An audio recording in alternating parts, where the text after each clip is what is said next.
किसी गली में, किसी शहर के बाहर, नगर के बाहर होता है। एक शहर के बीचों बीच है, नगर में अच्छी लोकेशन पर है, और दूसरा शहर से बाहर, नगर से बाहर, गांव से बाहर, क्षेत्र से बाहर अच्छी जगह पर है। शहर के अंदर है, चौराहे पर है। बाहर की आवाज बढ़ाओ भाई, तभी ढोंड थोड़ी ना चल रहा है कि लोग पूरी ढोंड वाले ही हैं।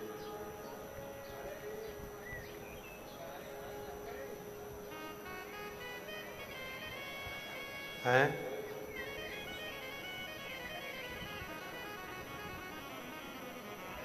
दो मकान हैं।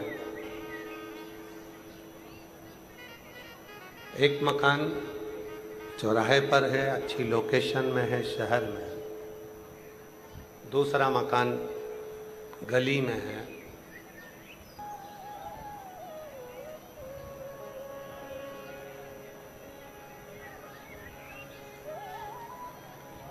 नगर के बाहर। अब हम आपसे पूछें कि कौन से मकान की कीमत ज़्यादा रहेगी? जो चौराहे पर है, शहर के अंदर है, नगर में है, उसकी कीमत ज़्यादा है, या जो गली में है, शहर के बाहर है, नगर के बाहर है, उसकी कीमत ज़्यादा? कीमत किसकी ज़्यादा है? जो शहर के अंदर, जो नगर के अंदर,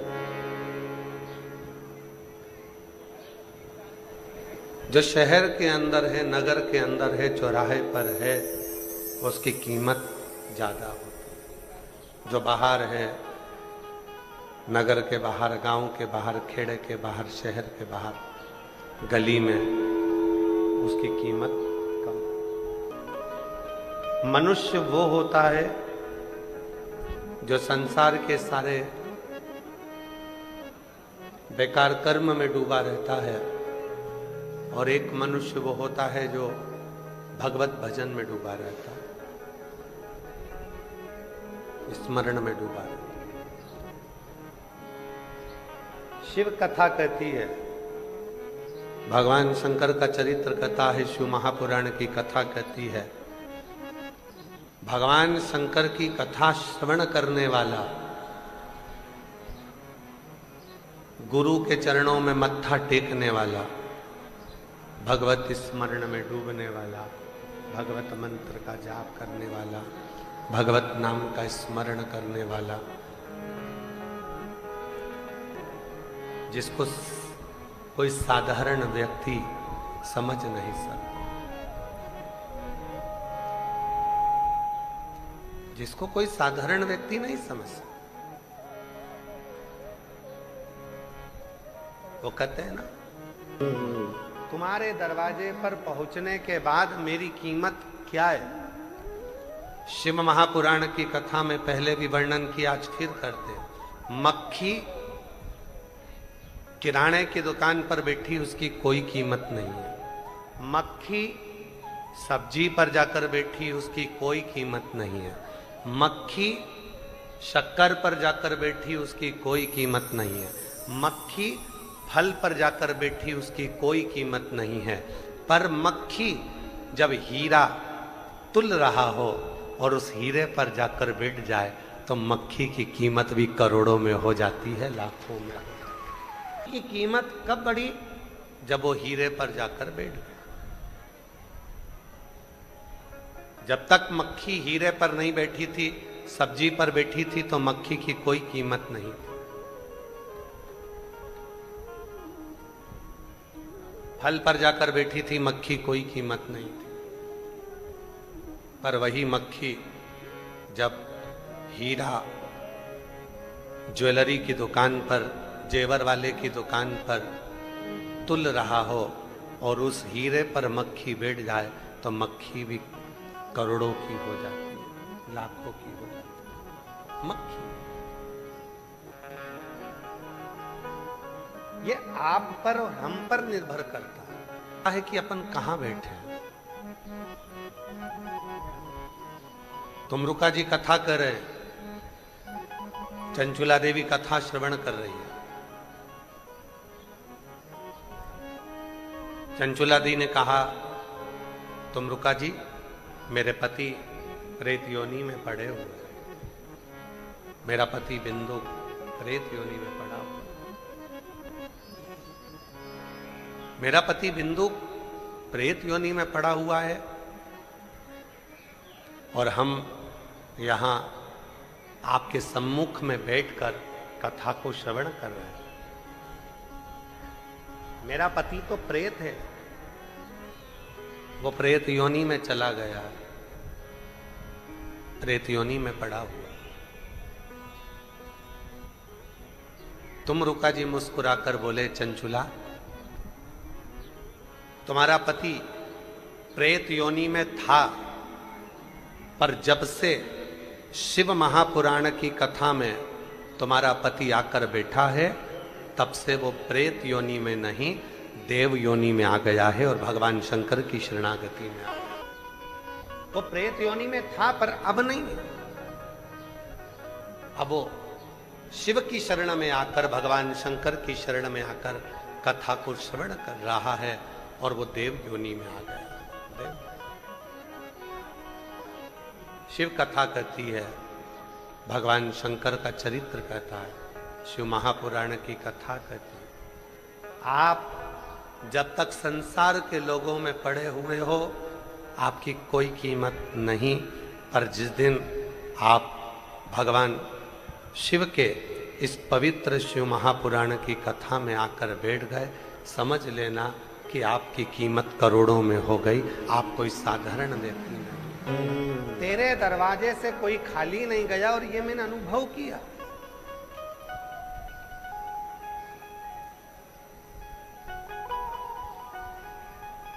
शिव महापुराण की कथा में आने के बाद भगवान शंकर का श्री शिवाय नमस्तुभ्यम मंत्र बोलने के बाद यहां से 5 बार जब श्री शिवाय नमस्तुभ्यम का नाद किया जाता है और कथा पूर्ण होने के बाद जब हम भगवान की शरणागति ग्रहण कर कर, भजन ग्रहण कर कर, भक्ति ग्रहण कर कर, स्मरण कर कर जब यहां से जाते हैं, उसके ऊपर निर्भर करता है। ये उसके ऊपर वो साधारण नहीं, संपूर्ण रिटर्न नहीं आ रहा है, रिटर्न नहीं आ रहा है।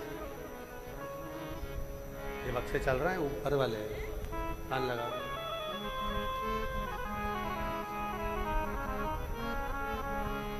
यहां पहुंचने के बाद,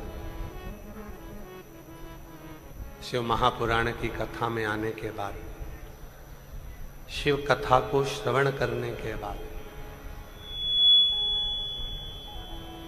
क्या देगा, कैसे देगा, क्या प्रदान करेगा, ये वही जानता है।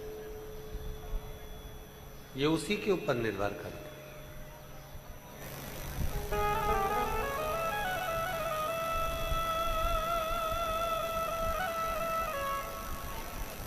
महाराज, बस इतना याद रखना है हमको, जब भी हमने कल एक बात कही थी, गुरुद्वारे में जाओ तो अपने अभिमान को घर छोड़कर जाओ, मंदिर में जाओ तो अपनी अभिमत्ता को घर छोड़कर जाओ, शिव महापुराण की कथा में जाओ तो अपने अभिमान को घर छोड़कर। जो बोले सो निहाल।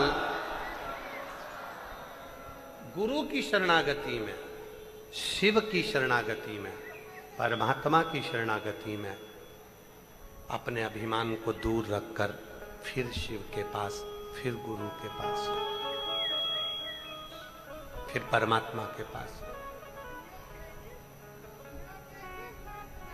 क्या मिलेगा, ये वही जान। गुरु के पास जाना एकदम खाली होकर जाना, शिव के पास जाना तो एकदम खाली होकर जाना।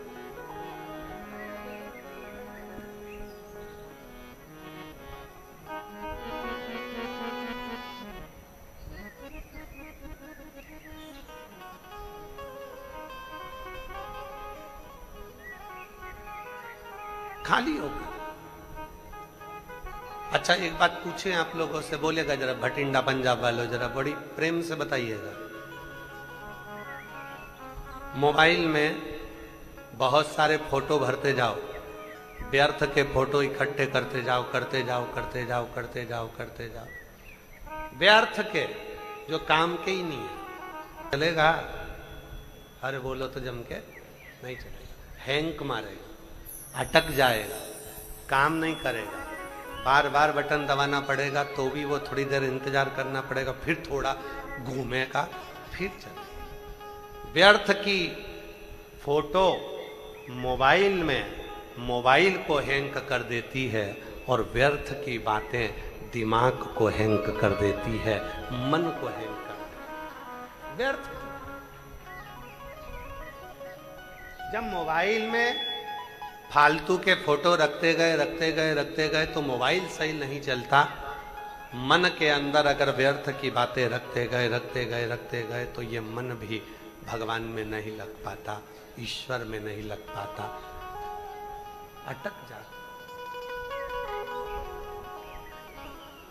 तो क्या करना है?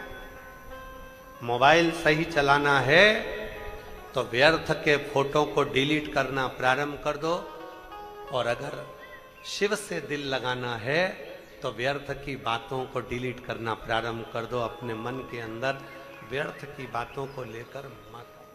बातें हमारे अंदर आती है, उतना उतना हम मन को एकदम अपसेट कर कर, एकदम निचोड़ कर दे, लेना ही नहीं। आग लगे बस्ती में, जम के बोलो जरा, आग लगे बस्ती में क्या किसको रोइए। अपने को ज्यादा टेंशन नहीं लेना। आया, किसी ने कुछ कहा, सुनते से यहां से वहां निकाल दिया। किसी ने कुछ बोला, कोई ने कहा, यहां से वहां निकाल दिया। ठीक है। सास कुछ बोली, बहू का सबसे बड़ा फर्ज है। भगवान ने कितने कान दिए हैं? 2। काय के लिए दिए? व्यर्थ की बात आए तो एक कान से सुनो, दूसरे कान से निकाल दो। और कोई अच्छी बात आए तो जब भी हम आप लोगों के स्मरण में होगा, गुरुद्वारे में जब भी जाते हैं तो सिर पर कपड़ा ढक कर जाते हैं, पगड़ी बांध कर जाते हैं, सिर पर रुमाल डाल कर जाते हैं। क्यों? क्योंकि गुरु की जो वाणी मिले, हमारे सिर पर जब रुपट्टा हो, सर पर जब कपड़ा हो, तो गुरु की वाणी अंदर प्रवेश तो करे पर निकल कर बाहर ना जाए, वो वाणी हमारे दिल में उतर जाए। इसलिए हम सिर पर रुपट्टा डालकर गुरुद्वारे में जाते हैं। हम गुरु की वाणी सुनने के लिए जाते हैं तो सिर पर कपड़ा डालकर जाते हैं, पगड़ी बांध कर जाते हैं। गुरु की वाणी मिले, गुरु के शब्द मिले, पर वो बाहर ना निकले, हमारे भीतर उतर जाए। और व्यर्थ की बात मिल जाए, तुरंत डिलीट करो। सास ने कोई व्यर्थ की बात कह दी, पलट कर जवाब नहीं देना, डिलीट कर देना। ससुर ने कुछ कह दिया, व्यर्थ की बात कह दी, डिलीट कर दो। बहू ने कुछ कह दिया, सास को डिलीट कर दो। पति को कुछ कहा, डिलीट करो। पति ने कुछ कहा पत्नी से, डिलीट करो। ये जितना अगर तुम इसको रखते जाओगे, मैं शादी कर कर आई थी और मेरे घर के लोगों ने ऐसा बोला था, मैं ऐसा कर कर आई थी, उन्होंने ऐसा कहा था, मकान के मुहूर्त में ऐसा बोल दिया था, फैक्ट्री के मुहूर्त में ऐसा बोल दिया था, हम रखते गए रखते गए रखते गए रखते गए, फिर जैसे फोन हैंग मारने लगता है, उसी तरह ये दिमाग भी हैंग करने लगता है, ये मन भी विचलित होने लगता है। डिलीट करना सीख लो, डिलीट करना प्रारंभ कर दो। बस इतना बहुत है। मन में ज्यादा इकट्ठा करेंगे तो वो अटक जाएगा। मन में इकट्ठा हुआ, अटका। ये घर में विवाद क्यों होता है? घर में क्लेश क्यों होता है? घर में विवाद किस बात का हो रहा है? क्योंकि हमने बहुत सारा इकट्ठा कर कर रख लिया। बहुत कई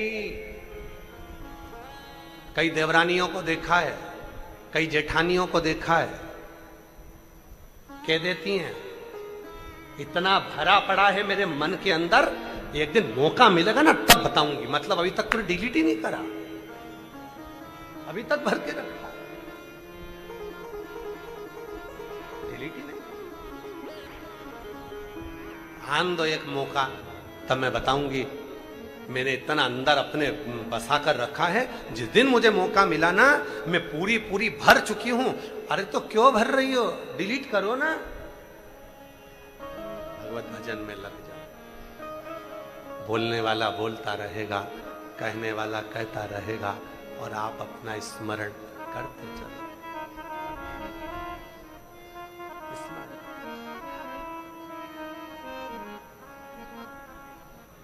आप स्मरण में डूबे रहो, भजन में डूबे रहो, भक्ति में डूबे रहो, होगा, देखा जाए।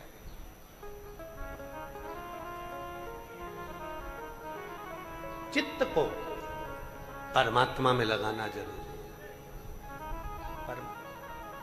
और जिस दिन तुम्हारा चित्त परमात्मा में लगना प्रारंभ हो गया, समझ लेना कि तुम्हारे जीवन में जितनी चिंता थी वो चली गई। पहले साधु, सन्यासी, तपस्वी, साधक, उपासक, संत, ब्राह्मण, सन्यासी, कोई फकीर, कोई भिक्षुक, जब दरवाजे पर मांगने के लिए आता था तो पैसे नहीं मांगता था। चावल दे दो, रोटी दे दो, भोजन दे दो। बोलो सही है कि गलत है? पहले के समय में संत आते थे, साधु आते थे, सन्यासी आते थे, तपस्वी आते थे, फकीर आते थे। दरवाजे पर अगर कोई मांगने आता था तो वो खाने के लिए मांगता था, कुछ मुझे भूख लगी है, भोजन दे।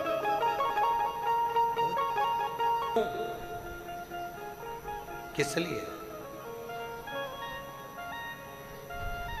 घर का जो अन्न होता है, उस घर के अन्न में दो चीजें होती है। थोड़ा सावधानी से सुनिएगा कथा को। घर के अन्न में दो चीजें होती है, एक होती है चिंता और दूसरी होती है शांति। बोलो क्या क्या चीज होती है? पहले नंबर पर चिंता, दूसरे नंबर पर शांति। घर के अन्न में, भोजन में दो चीजें होती है, एक होती है चिंता, दूसरी होती है शांति। शांति। संत, साधु, गुरु, सन्यासी, तपस्वी, साधक, उपासक भिक्षा मांगने के लिए जब हमारे दरवाजे पर आते हैं और हमसे कहते हैं मुझे खाने का कुछ दे दीजिए, भूख लग रही है, भोजन दे दो मुझे, तब अंदर से दो रोटी, कुछ भाजी, कुछ आटा, कुछ चावल, जो तुम्हारे यहाँ पर हो, थोड़ा सा लाकर उस संत, साधु, सन्यासी, तपस्वी, साधक, उपासक को दे देना चाहिए। केवल अन्न लेकर नहीं जाता। जब कोई संत, कोई साधु, कोई सन्यासी, कोई तपस्वी, कोई साधक, कोई हमारे दरवाजे पर मांगने के लिए अन्न आता है तो हमारे घर की पूरी चिंता को लेकर चले जाता है और हमें चिदानंद में, भगवान की अविरल भक्ति में डुबो जाता है। चिंता। संत केवल तुम्हारे दरवाजे का भोजन नहीं कर रहा है, साधु केवल तुम्हारे दरवाजे की रोटी नहीं खा रहा है, सन्यासी, तपस्वी, साधक, उपासक केवल तुम्हारे दरवाजे की रोटी या सब्जी नहीं खा रहा है।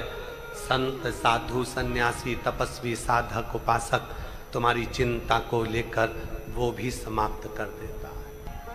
पर आजकल का एक नया फैशन हो गया। आज के जमाने में संत साधु को रोटी दो तो लेते नहीं है, पैसा चाहिए।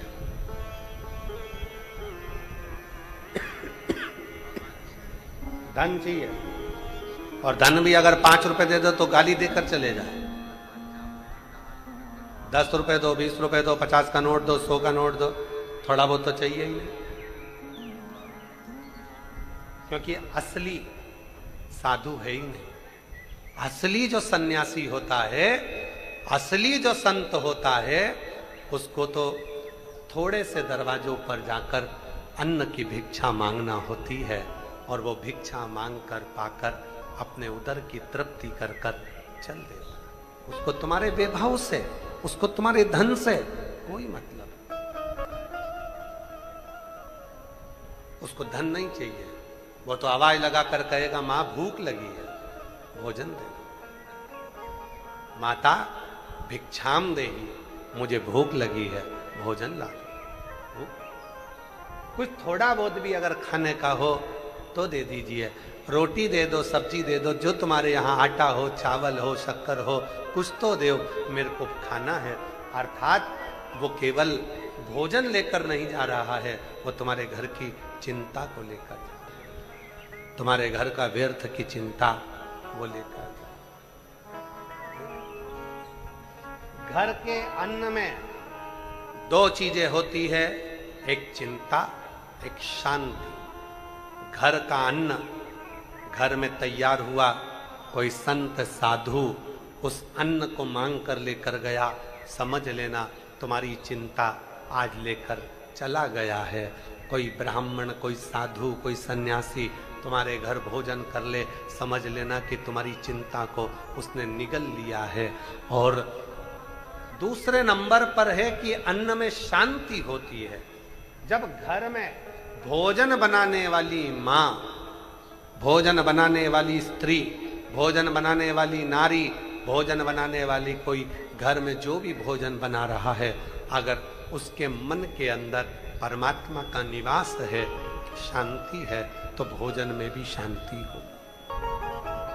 एक सुंदर चरित्र है, पहले एक बार कहा था, आज फिर कहते हैं। एक सुंदर सी कथा है, बड़ी सुंदर,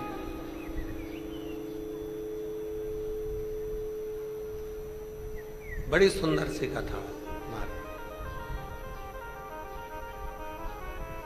एक राजा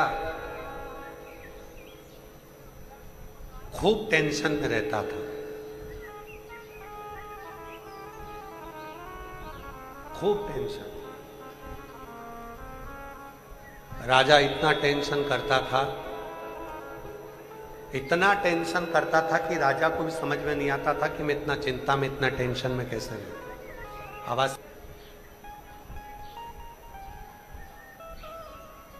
राजा इतना टेंशन में रहता था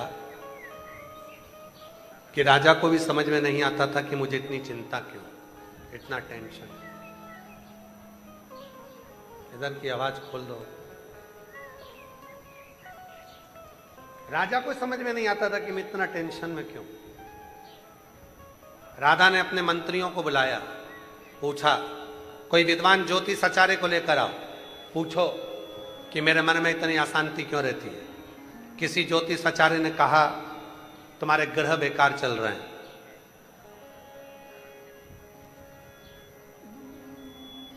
अभी तुम पर यह ग्रह लग गया।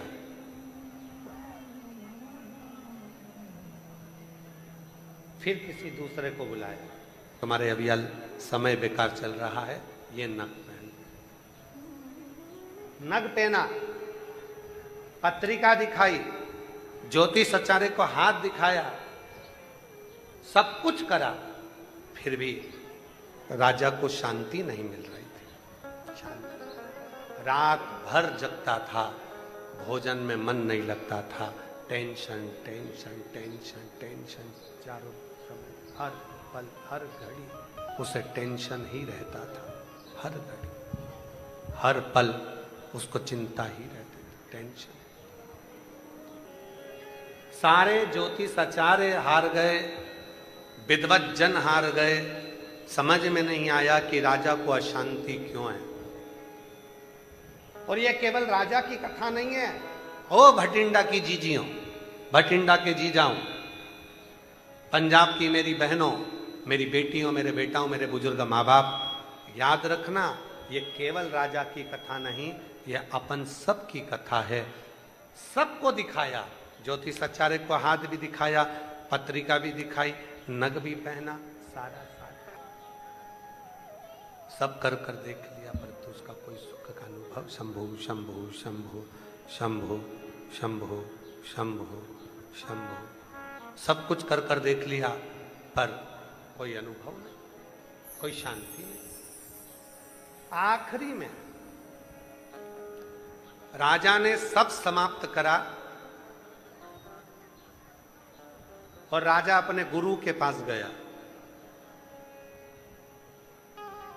अब गुरु ने ना तो तुम्हारी ज्योतिषी करेगा, गुरु ना तुम्हारा हाथ देखेगा, गुरु ना तुम्हारा भाग्य बताएगा। अगर असली गुरु है तो तुम्हारा भाग्य नहीं बताएगा, असली गुरु तुम्हें परमात्मा से जोड़कर तुम्हें भाग्यवान बनाने का प्रयास करेगा। वो तुम्हारा भाग्य बताने का प्रयास नहीं करेगा।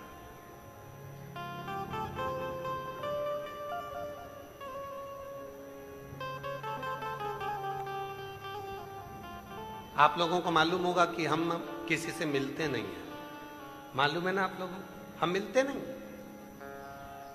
क्यों? क्योंकि आप लोग मिलने के लिए आओगे तो कहोगे गुरुजी हमारा भाग्य बता दो, और हमें अपना ही भाग्य नहीं मालूम तो हम तुम्हारा क्या खाक बताएं। आपको बुरा लगे भला लगे कैसा भी लगे, पर हम किसी से नहीं मिलते। लोग कहेंगे गुरुजी हमारी पत्रिका देख लो, हमारा हाथ देख लो, हमारा भाग्य बता दो, ये बता दो मैं क्या करूं। भैया हमको ही नहीं मालूम हमारा खुद का, तो हम तुम्हारा क्या खाक बताएं, हमें नहीं। असली गुरु का सबसे बड़ा फर्ज यही है, वो किसी का भाग्य नहीं बताता, पर इतना जरूर है वो भगवान की शरणागति में लगाकर उसके भाग्य को बदल देता है, उसके भाग्य को बदलने में कारगर।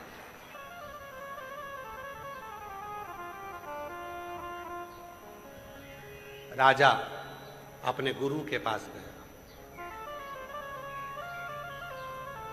गुरुजी ने पूछा राजन आज तुम अपना पूरा काम छोड़कर मेरे नगर में, ये मेरी कुटिया में क्यों? राजा कहने लगा महाराज मैं बहुत चिंता में पड़ा हूं, रात भर नींद नहीं आती, भोजन भूख नहीं लगती, मैं भोजन भी नहीं कर पाता, मैं रात भर सो नहीं पाता, टेंशन टेंशन टेंशन टेंशन लगी रहती है। क्या टेंशन होती है, क्या चिंता होती है, समझ में नहीं आ रहा। क्या चिंता है समझ में नहीं आ रहा, बस चिंता ही चिंता लगी रहती है। गुरु जी ने कहा एक काम कर, भोजन कौन लेके आता है? मेरी धर्म पत्नी। भोजन कौन बनाता है? भोजन बनाने वाली एक दासी रखी है।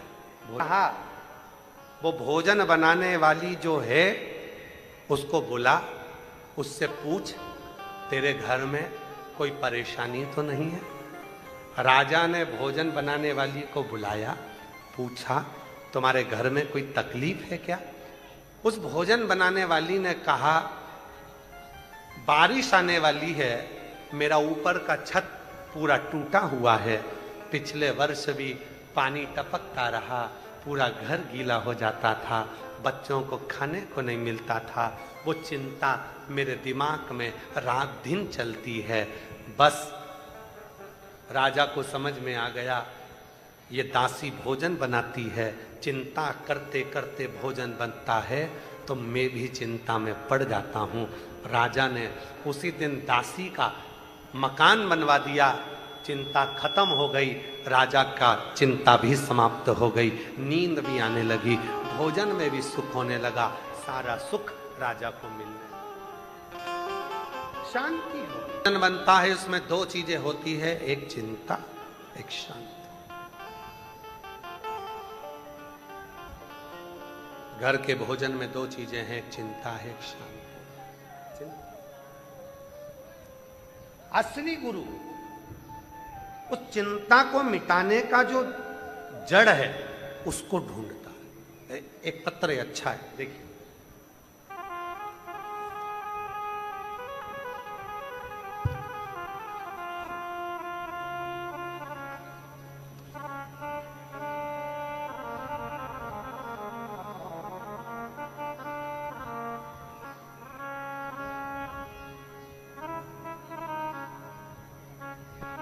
गुरुजी मैं राजस्थान जिला श्री गंगानगर पदमपुर डेलवा की रहने वाली हूँ।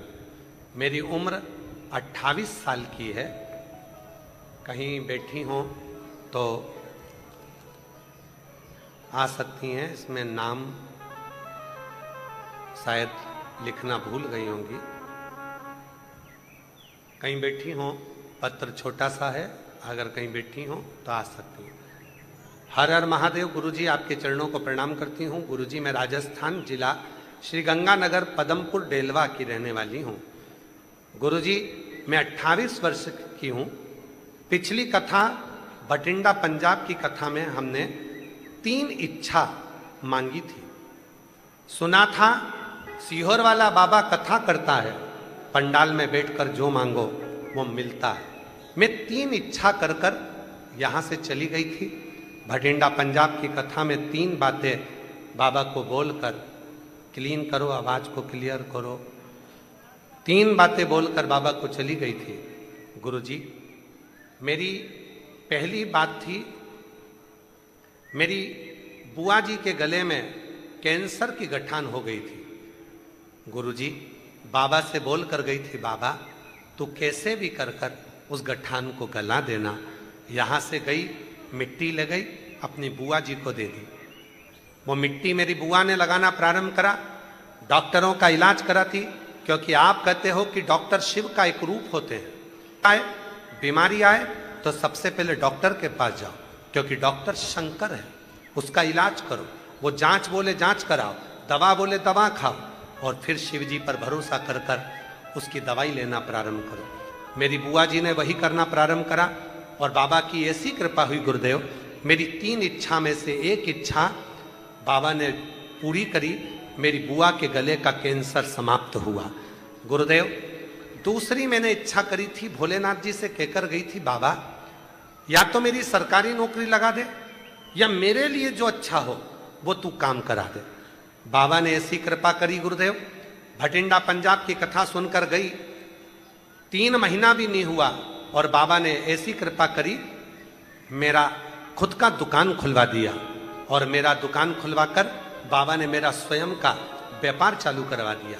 मैंने कभी भी सपने में भी सोचा नहीं था, इतनी छोटी उम्र में बाबा मुझे बिजनेस वुमेन बना देंगे। सारे रिश्तेदारों के घर वालों ने, सबने बोला मत कर, काम नहीं चलेगा। गुरुजी मुझे पहले बच्चा भी नहीं था। मैंने इसी भटिंडा की कथा में 3रा वर मांगा था कि बाबा मेरे घर संतान नहीं है, तो संतान दे देना। बाबा 3 वर मांग कर गई थी। पहले बुआ के गले का कैंसर समाप्त हो, दूसरा मेरा या तो सरकारी नौकरी हो जाए या मैं खुद का व्यापार करूं। बाबा ने मेरा खुद का व्यापार कर दिया। 3रा वर मांगा था कि मेरे घर में औलाद हो जाए, और बाबा की कृपा ऐसी हुई कि 1 महीना बाद ही बाबा की कृपा से गर्भवती हो गई, और बाबा की कृपा मुझ पर हो गई। मेरी 3 मनोकामना पिछली बार भटिंडा की कथा की पूरी हो गई। मैं एक दृढ़ता,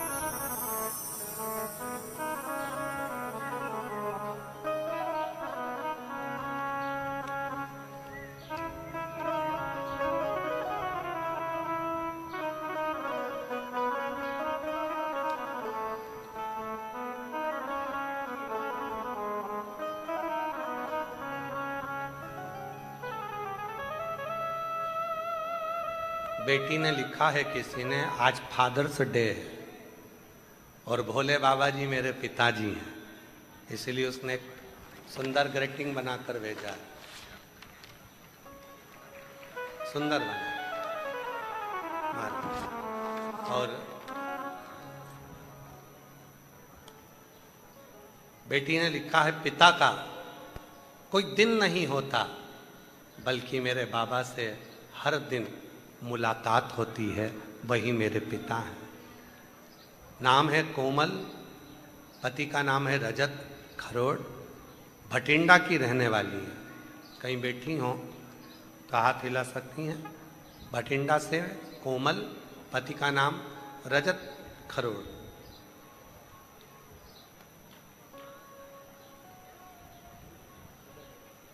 कहाँ है? हाथ हिला।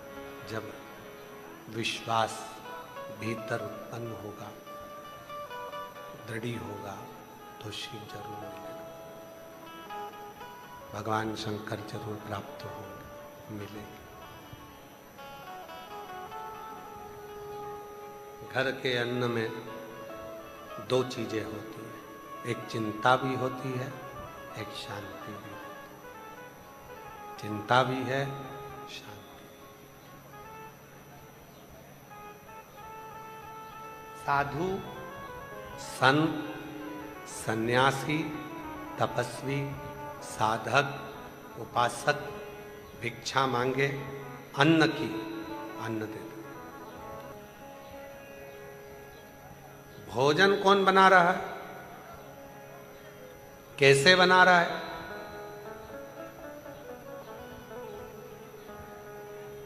किसके लिए बना रहा है, किस भाव से बना रहा है, ये उस पर नहीं, उस पर नहीं।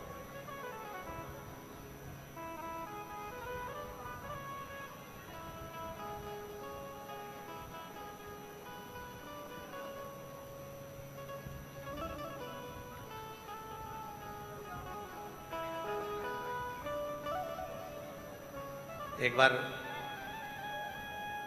नांदेड़ में कथा थी।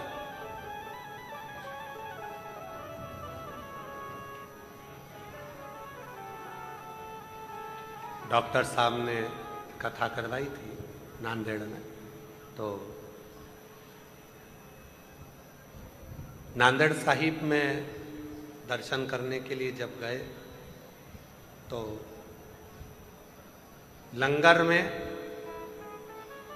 कई धनपति भी लंगर छक रहे थे।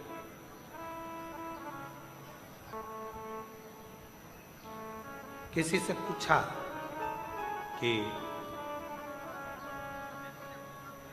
बहुत पैसे वाले लोग करोड़पति भी लंगर छक रहे हैं।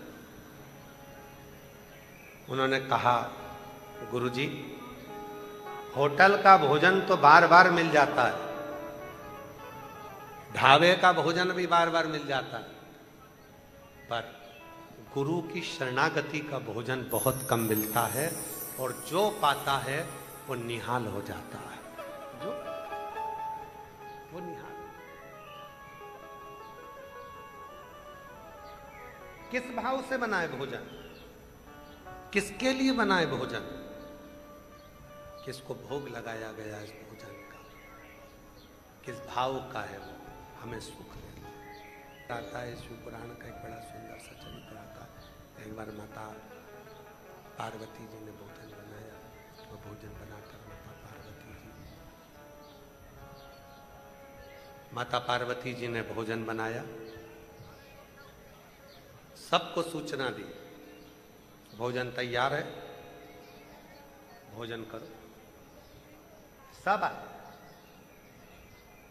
मां अन्नपूर्णा के हाथ के भोजन का इतना प्रभाव था, इतना प्रभाव था कि भूत प्रेत डाकनी पिशाचनी चुड़ैल भयंकर भयंकर जितने भी शिव जी के गण थे, जब वो भोजन करते थे, भोजन ग्रहण करते थे, तो कितना ही खा ले तृप्ति ही नहीं मिलती, तृप्ति ही।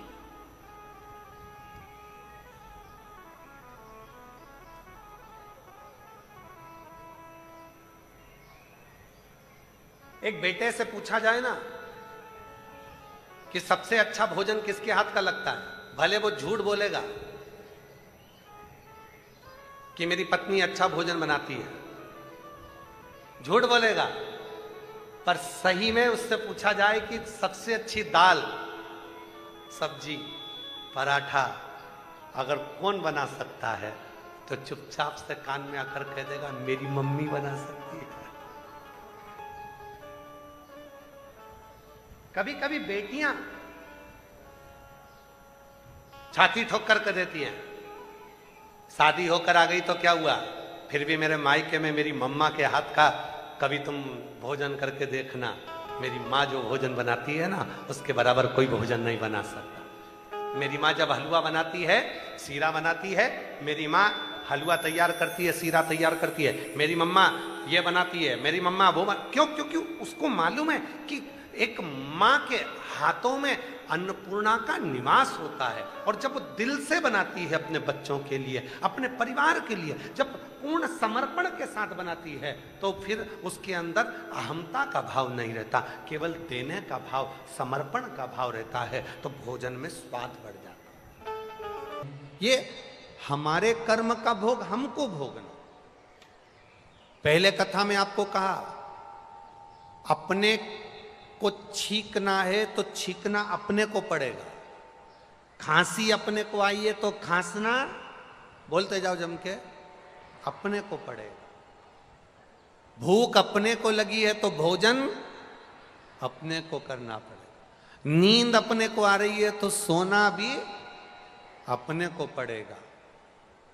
अपने बत्तल का कोई दूसरा ना छींकेगा, ना खांसेगा, न रोटी खाएगा, न सोएगा। उसी तरह